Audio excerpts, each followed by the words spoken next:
my security clearance was upgraded to cosmic top secret, which was then and still is today the highest level of security classification that NATO has. I had to have a cosmic top secret clearance to work in SHOC, Supreme Headquarters Operations Center, the War Room.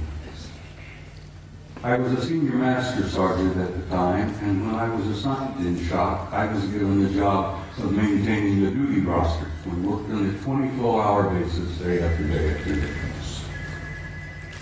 And I was given the job of running the duty rosters, and I worked in SHOC. And back in those days, let me tell you, the war rooms were somewhat primitive. You've seen pictures today, I'm sure, of the control centers of most major installations like SAC in Colorado Springs. Everything is electronic. Everything is demonstrated on the wall, extensions just like this beautiful stuff here. Back in those days, we had teletype, we had field telephones, and if we wanted something on the display, we had to go up and take a pin and put it on the wall and show controllers where this division was, where that Soviet regiment was, and so on and so on. Very primitive. When I arrived in the summer of 1963, I heard rumors about a study that was underway. Now, it interested me because the study was about UFOs. And I was intrigued by that possibility. I was curious about UFOs. I had no idea then what they were, what they represented. But we used to discuss this in SHOC, in the war room. The study was underway. What was it about? What happened? Well, it appears that on the morning of the 2nd of February, 1961, World War III almost began. And it was involved in the flyover of large numbers of circular metallic craft, flying in formations, very obviously under intelligent control. And they would fly out of the Soviet sector in the Warsaw Pact toward the west, in formation, at a high rate of speed, at a very high altitude. And they would turn north over the English Channel, over the southern coast of England, and then they would disappear off of NATO radar over the Norwegian Sea. On that morning of 2nd February 1961, World War III almost began. The Soviets went on red alert.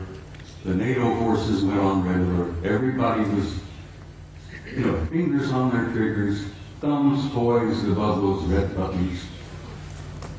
And World War III was just moments away. Within 20 minutes, it was all over. The objects flew, turned north, disappeared off radar. It was all over.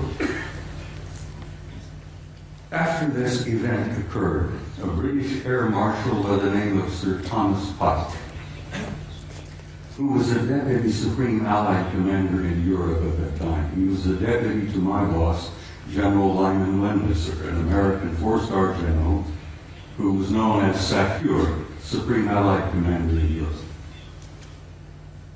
Air Marshal Pike says, "I've had enough of this. These objects have been showing up regularly from time to time. As I said, they almost triggered a war." Air Marshal Pike said, "We're going to have to come to terms and find out what the hell's going on here. I want to know." So he began a study. He initiated a study in SHAPE headquarters that was to last 3 years. They published it and they issued it in the summer of 1964 while I was there working in the war room. They titled it an assessment, an evaluation of a possible military threat to Allied forces in Europe. So it had from title, just couldn't learn very much about that. An assessment, an evaluation of a possible military threat to Allied forces in Europe. I was working in the war room one early morning around 2 or 3 o'clock, and as I jokingly used to refer to it, the coffee was too black to drink.